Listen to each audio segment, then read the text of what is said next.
2h47 du matin. Une alerte silencieuse se déclenche dans un bunker militaire quelque part en Sibérie. À des milliers de kilomètres de là, un sous-marin disparaît mystérieusement au large du Pacifique, tandis qu'un drone survole une base ultra-secrète au Moyen-Orient. Aucun journal n'en parle, aucun gouvernement ne confirme. Et pourtant, quelque chose est en train de bouger, quelque chose de très grand. Bonjour à tous et bienvenue sur Histoires émouvantes.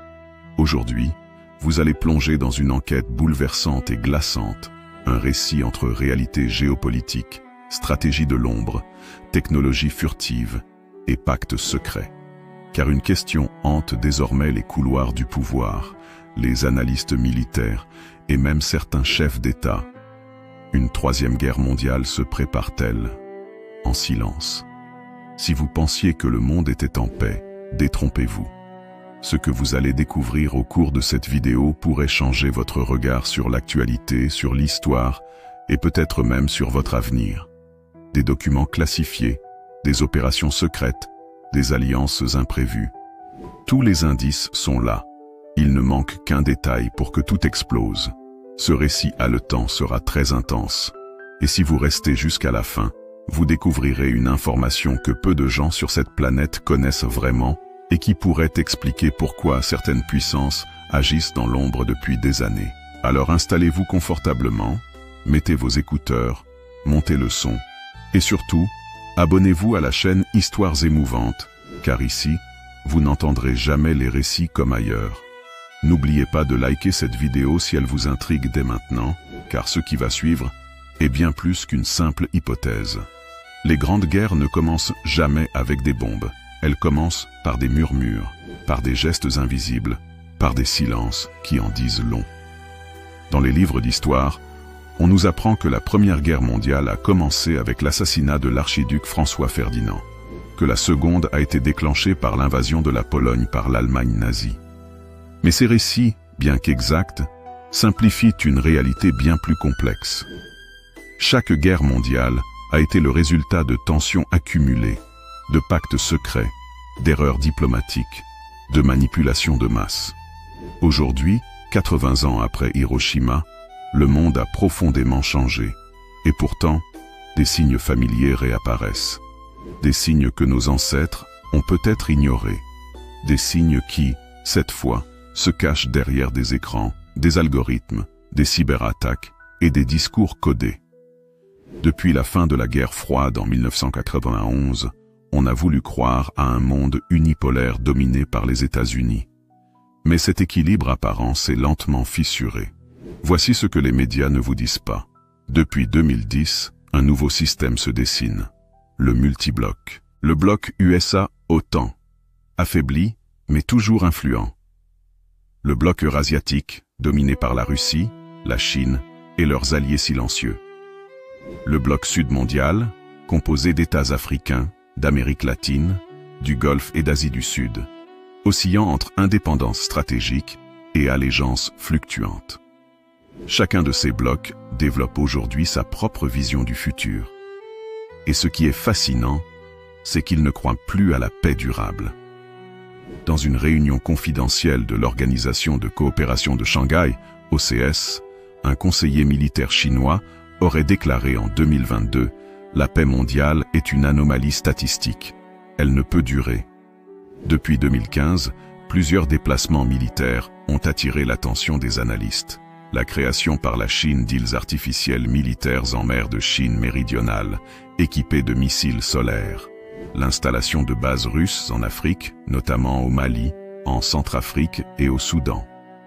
L'apparition de missiles hypersoniques russes avant-garde, capables de franchir toutes les défenses américaines actuelles.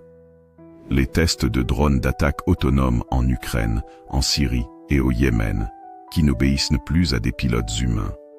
Et pendant ce temps, les discours politiques se font plus agressifs, plus idéologiques et surtout plus polarisés. À Davos, un ancien chef d'État européen a récemment glissé dans un micro mal coupé. Si ça continue comme ça, dans 5 ans, on sera en guerre. Mais pas comme avant, une guerre totalement déshumanisée. Peut-on faire exploser un pays sans tirer une seule balle? La réponse est oui. Les cyberattaques se sont multipliées ces 10 dernières années, et certaines ont provoqué des pannes majeures, des fuites de données nucléaires, et même des blackouts économiques. En 2021, l'attaque contre Colonial Pipeline a paralysé pendant des jours le réseau énergétique d'une partie des États-Unis. Mais ce n'était qu'un test. Ce que peu de gens savent, c'est que des logiciels dormants, appelés Zero-Day Exploits, sont déjà implantés dans les réseaux critiques de dizaines de pays. Imaginez que demain, l'électricité s'éteint à Paris, Londres, Berlin, Tokyo, New York, au même moment. Pas d'attaque visible, pas de missiles, mais le chaos. C'est ça, la guerre silencieuse. Les guerres modernes ne se gagnent pas seulement sur le terrain. Elles se gagnent dans les esprits. Depuis la pandémie, la guerre de l'information a changé de nature. Propagande d'État, réseaux de fake news ultra sophistiqués, deepfakes présidentiels, tout est là pour désorienter les peuples, affaiblir la confiance et diviser les nations. On appelle cela la doctrine du chaos fluide. Si le peuple ne sait plus qui croire, il devient neutre. Et un peuple neutre, c'est un peuple vulnérable. Les grandes puissances le savent, et elles s'y préparent depuis longtemps. Même certaines multinationales, désormais plus puissantes que des États, participent au jeu. Voici l'un des éléments les plus troublants. Des pactes militaires secrets ont été signés en 2023 et 2024, entre des pays qui, jusqu'ici, étaient ennemis. Iran et Arabie Saoudite, réunis par la Chine pour créer un pacte énergétique militaire. Inde et Russie, renforçant leur collaboration spatiale et navale. Des exercices militaires conjoints entre la Turquie et la Chine, une première historique. Ces alliances ne sont presque jamais médiatisées, mais elles changent totalement les lignes rouges stratégiques. Nous sommes face à une reconfiguration complète du monde, similaire à celle de 1937 ou de 1912. Et comme à chaque fois, peu de gens le voient. Au-delà de la politique, un autre facteur entre en jeu. L'effondrement intérieur des sociétés. La montée de l'instabilité économique, l'inflation mondiale, les crises sociales en Europe, les tensions raciales aux États-Unis, les coups d'État en Afrique, les dérèglements climatiques. Un monde instable est un monde inflammable.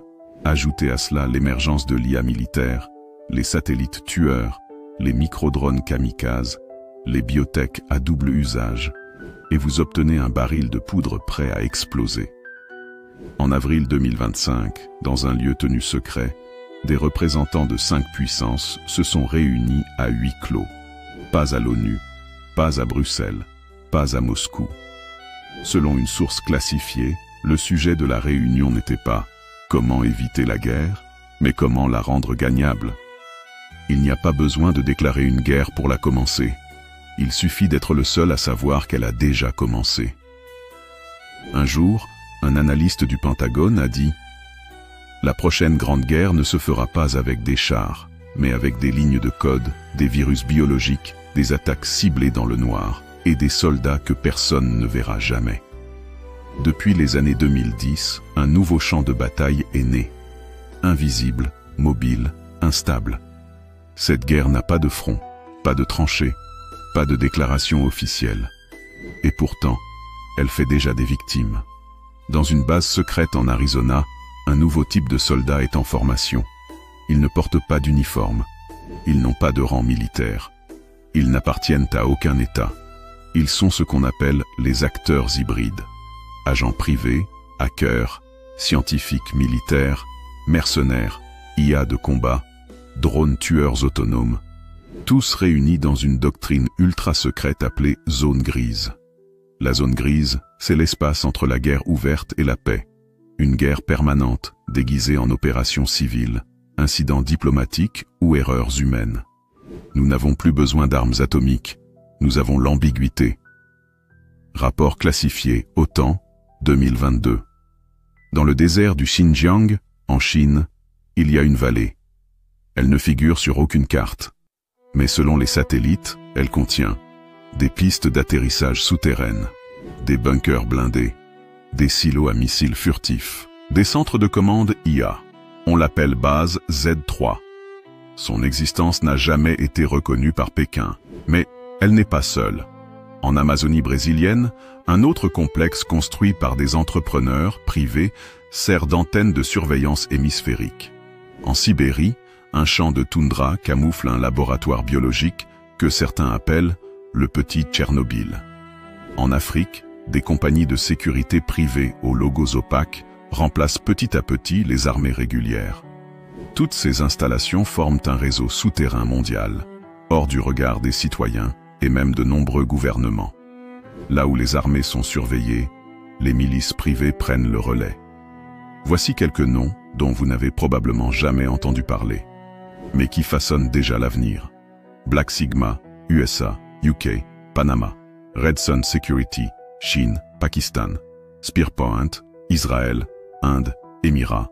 Volia Group, Russie, Biélorussie, Afrique. Ces groupes ne déclarent jamais leurs opérations. Ils peuvent faire tomber un gouvernement, saboter une usine, éliminer une cible ou livrer une cargaison d'armes sans laisser de traces. La guerre du futur, elle est déjà sous-traitée. L'un des volets les plus discrets et les plus dangereux de la guerre invisible, c'est la guerre de l'attention. Aujourd'hui, les cerveaux sont les nouveaux territoires à conquérir. Des firmes spécialisées, comme Cambridge Analytica, ont déjà prouvé qu'on pouvait influencer des élections, modifier des comportements, créer des tendances politiques en manipulant algorithmes, contenus et émotions. Mais le niveau a changé. En 2023, un laboratoire secret de Saint-Pétersbourg aurait développé un système de propagation affective de masse, testé via des applications mobiles et des jeux vidéo gratuits. L'objectif ? Créer une fatigue morale globale, un climat de lassitude, de colère latente, pour préparer les esprits à accepter une guerre comme une libération. Vous n'avez pas besoin de convaincre les gens de se battre. Vous devez juste leur faire croire qu'ils n'ont plus le choix.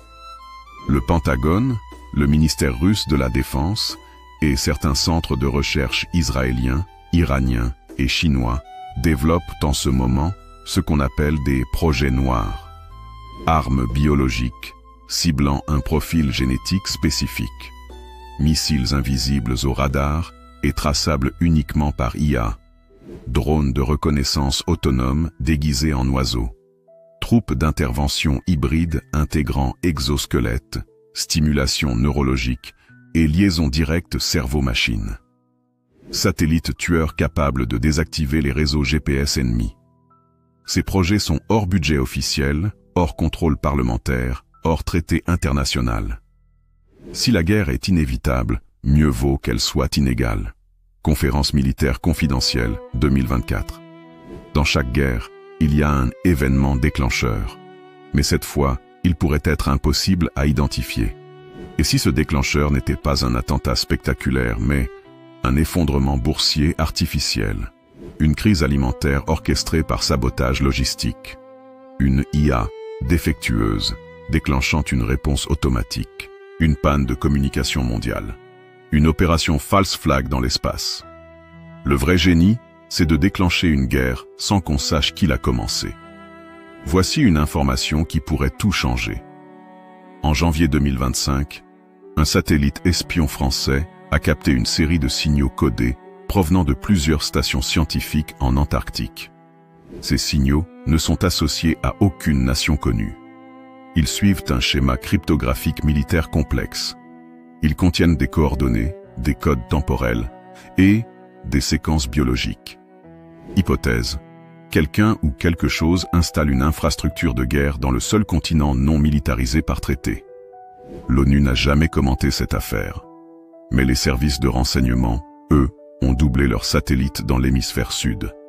Les armées modernes n'attendent pas qu'un conflit éclate. Elles l'anticipent, elles le façonnent, elles le déclenchent, sans même que le public en soit conscient. Nous sommes déjà en guerre, mais une guerre dont personne n'a encore prononcé le nom. Depuis plus d'une décennie, le monde est un puzzle fragile. Et certaines pièces sont critiques. Des points géographiques, politiques et symboliques, où la moindre étincelle pourrait entraîner l'embrasement planétaire. On les appelle les zones de rupture. Chacune de ces régions est une faille tectonique géopolitique, prête à céder sous la pression croissante des ambitions, des alliances et des conflits cachés. Le 3 janvier 2025, un destroyer américain pénètre dans les eaux contestées du détroit de Taïwan, escorté par 2 navires japonais. En réponse, la Chine envoie 42 avions de chasse traverser la ligne médiane. Ce n'est pas un exercice, c'est une démonstration, car la Chine ne cache plus son ambition. Unifier Taïwan par tous les moyens, pacifiques ou non, avant 2027. Les États-Unis, eux, restent officiellement ambigus. Mais en coulisses, ils installent discrètement des batteries de missiles en Corée du Sud et à Guam, tout en renforçant leurs liens avec le Japon, les Philippines et l'Australie. Un ancien conseiller de la CIA aurait dit « Le jour où Pékin touchera à Taipei, l'Indo-Pacifique s'enflammera, et avec lui, le reste du monde. » Pourquoi? Car derrière Taïwan, il y a bien plus. 90% des microprocesseurs mondiaux sont produits sur l'île. Le contrôle du détroit permettrait à la Chine de dominer le commerce maritime mondial. Une guerre à Taïwan serait la ligne rouge ultime pour les États-Unis. Coincée entre la Pologne et la Lituanie, Kaliningrad est une exclave russe hyper militarisée. On y trouve des missiles nucléaires Iskander, capables d'atteindre Berlin en 6 minutes, des sous-marins nucléaires dans le port de Baltisk, une base de drones de guerre électronique. En cas de conflit en Ukraine ou dans la Baltique, Kaliningrad serait le premier domino à tomber. Si Kaliningrad est attaqué, la Russie parlera d'attaque directe contre son territoire. Ce serait la clause 5 de l'OTAN contre l'apocalypse. Un détail peu connu. En septembre 2024, la Russie aurait discrètement déplacé une ogive nucléaire tactique dans la zone. Satellite Sentinelle-20 a capté un signal thermique anormal dans un silo supposé désaffecté. Coïncidence ou avertissement? Pendant que le monde regarde vers l'Est, une guerre silencieuse se joue en Afrique. Le Sahel, vaste bande désertique traversant le Mali, le Niger, le Tchad et le Burkina Faso, est devenu un échiquier géopolitique où s'affrontent puissances étrangères et groupes armés. Les États-Unis y maintiennent des drones et des forces spéciales. La Russie, via le groupe Wagner et ses successeurs, y renforce sa présence sécuritaire. La Chine finance des infrastructures sous haute surveillance. L'Europe est prise entre interventions ratées et évacuations précipitées. Pourquoi cette zone est-elle cruciale? Car elle est riche en uranium, or, cobalt, pétrole. Car elle est traversée par les flux migratoires les plus sensibles pour l'Europe. Et surtout, car c'est l'un des seuls endroits où les armées étrangères s'affrontent déjà par proxy. Le Sahel, c'est comme l'Espagne avant la Seconde Guerre mondiale, un laboratoire du pire. Avec la fonte des glaces, de nouvelles routes maritimes se libèrent dans l'Arctique. Et avec elles, la convoitise. La Russie a déjà installé des bases militaires permanentes sur plusieurs îles stratégiques. Les États-Unis testent des brise-glaces nucléaires pour contrôler les nouvelles routes commerciales. Le Canada, la Norvège et la Chine y développent des radars, des stations météo armées et des systèmes d'écoute. Mais ce qui est moins connu, sous les glaces se trouvent près de 22% des ressources en hydrocarbures mondiales. Et aujourd'hui, aucune autorité n'est capable de trancher les disputes territoriales à venir. C'est la dernière frontière, et elle est en train de craquer. Oubliez les fusées. La guerre pourrait éclater sans une seule explosion, simplement à travers des lignes de fibres optiques. Le cyberespace est aujourd'hui une arme, sabotage de réseaux, piratage de satellites, attaques sur les hôpitaux. Une cible, infrastructure critique, données militaires, communication diplomatique.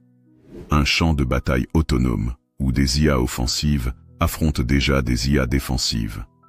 En 2024, plus de 300 cyberattaques classées critiques ont visé des États. Aucune n'a été officiellement revendiquée. Mais certaines pistes mènent à des laboratoires militaires à Téhéran, Tel Aviv, Séoul ou Zurich. Des cybercommandements secrets qui testent déjà les premières armes numériques létales. Le 15 août 2024, un satellite français de communication militaire est subitement aveuglé pendant 4 minutes. Les images révèlent une interférence électromagnétique localisée, émise depuis un satellite inconnu. Ce n'est pas un incident. C'est un avertissement. Les grandes puissances testent déjà des armes spatiales, bras robotiques capables de désactiver des satellites, lasers à énergie dirigée, mini-drones autonomes orbitaux, stations de guerre en orbite basse. Celui qui contrôle l'orbite terrestre basse contrôle la planète. Mais voici le paradoxe. L'espace est le seul domaine où aucun traité militaire réel ne protège les nations. Tout peut y arriver, et rien ne sera jamais vu. Voici les 3 scénarios les plus plausibles, imaginés par les analystes militaires. Scénario 1. Le coup de minuit. Une cyberattaque coordonnée désactive les réseaux électriques de Tokyo, Londres et New York. La bourse mondiale s'effondre. Les États-Unis accusent la Russie. La Russie nie et pointe vers l'Inde. L'Inde accuse la Chine. Le chaos diplomatique se transforme en mobilisation militaire mondiale. Scénario 2. La collision fantôme. Un satellite de communication de l'OTAN est détruit. Pas de missile détecté. Juste un contact inconnu. Le commandement spatial américain active son protocole DEFCON 2. La Russie et la Chine envoient dans des flottes orbitales de surveillance. Le jeu du bluff se transforme en guerre des orbites. Scénario 3. L'erreur humaine. Un drone autonome identifie par erreur une base militaire en Pologne comme hostile. Il frappe. 3 morts. L'OTAN se réunit. La Russie mobilise. Un général paniqué déclenche un ordre prématuré. Une guerre commence à cause d'un bug. Il est plus facile de faire croire à un peuple qu'il a un ennemi que de lui faire admettre qu'il a été trahi de l'intérieur. Chaque guerre a ses raisons officielles: défense, justice, sécurité, liberté. Mais derrière les discours, il y a les intérêts. Et aujourd'hui, ceux qui rêvent d'un conflit mondial ne sont pas toujours ceux qu'on croit. Une guerre mondiale relancerait l'industrie de l'armement, déjà estimée à plus de 3 000 milliards de dollars en 2025.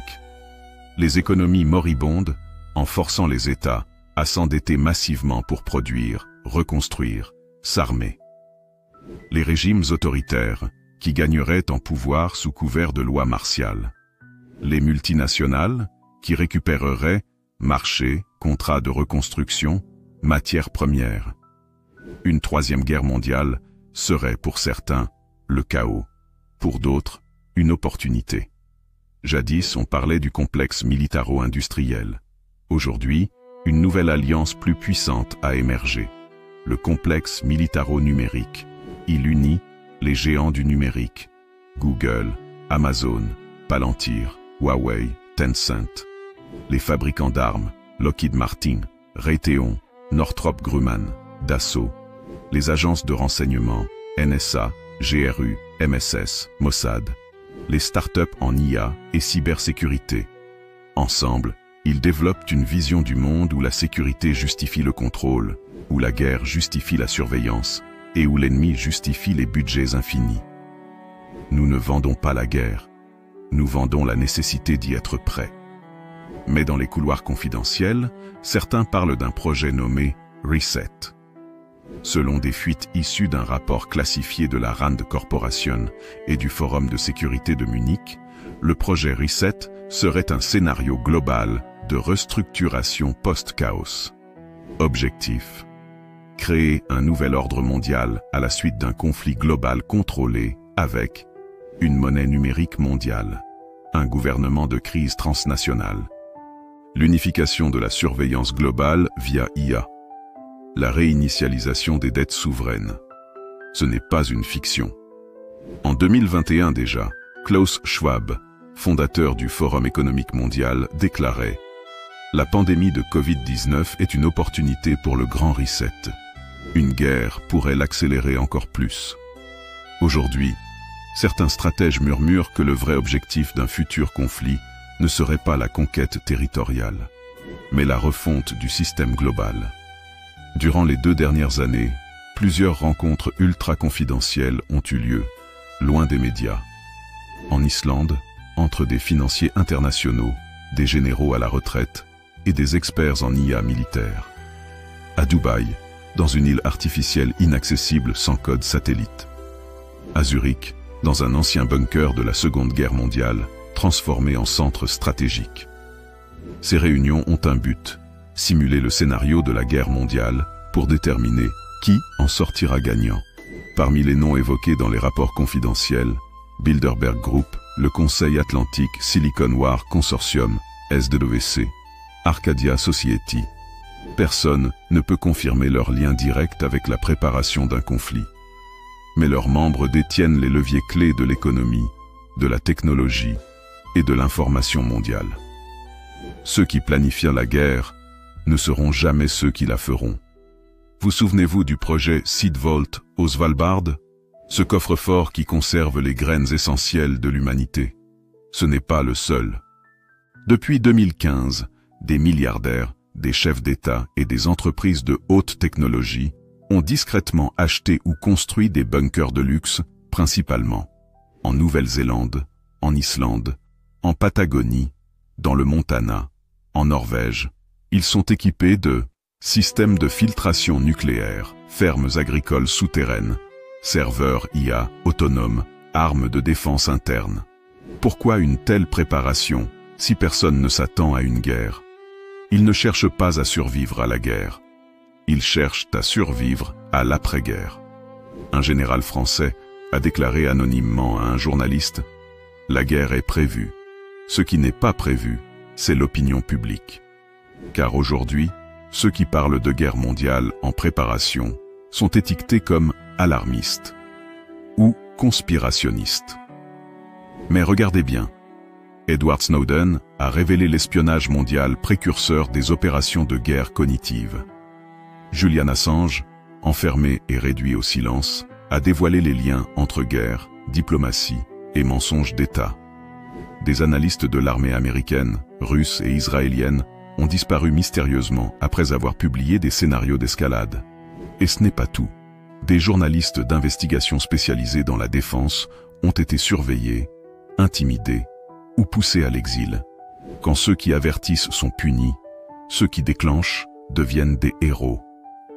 Heureusement, tout n'est pas joué.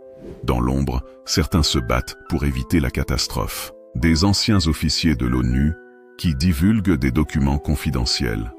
Des ingénieurs IA qui sabotent volontairement les systèmes offensifs autonomes. Des mouvements pacifistes numériques infiltrés dans les serveurs des états-majors. Des scientifiques refusant de développer des armes bio-ciblées. Des agents doubles qui, dans l'ombre, sabordent les plans de guerre. Un réseau informel se nommerait Vox Passis. Personne ne sait qui en fait partie. Mais leur devise aurait fuité sur le dark web. Nous sommes la résistance silencieuse. Là où ils préparent la guerre, nous semons encore la paix.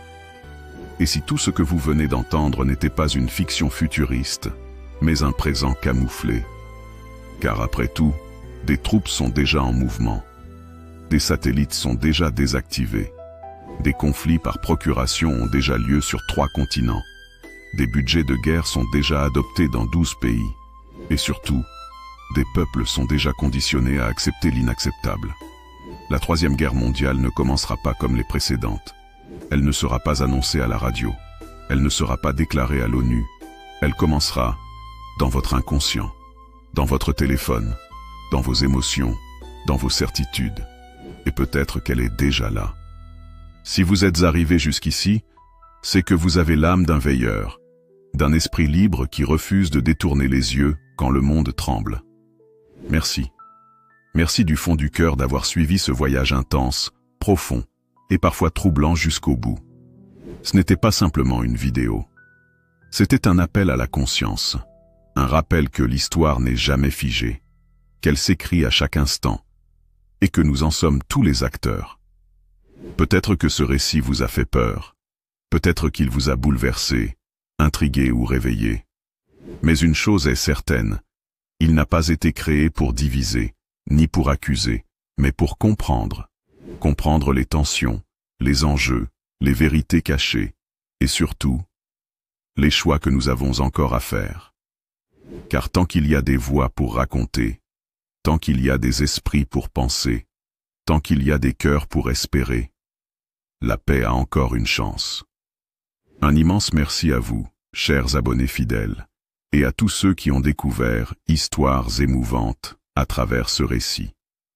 Si ce contenu vous a touché, si vous avez appris quelque chose, likez cette vidéo, partagez-la, et dites-nous en commentaire, et vous, que feriez-vous si la Troisième Guerre mondiale commençait demain? Et surtout, abonnez-vous, car d'autres récits, tout aussi forts, tout aussi humains, arrivent très bientôt. À très vite. Et souvenez-vous, parfois, raconter l'histoire, c'est déjà commencer à la changer.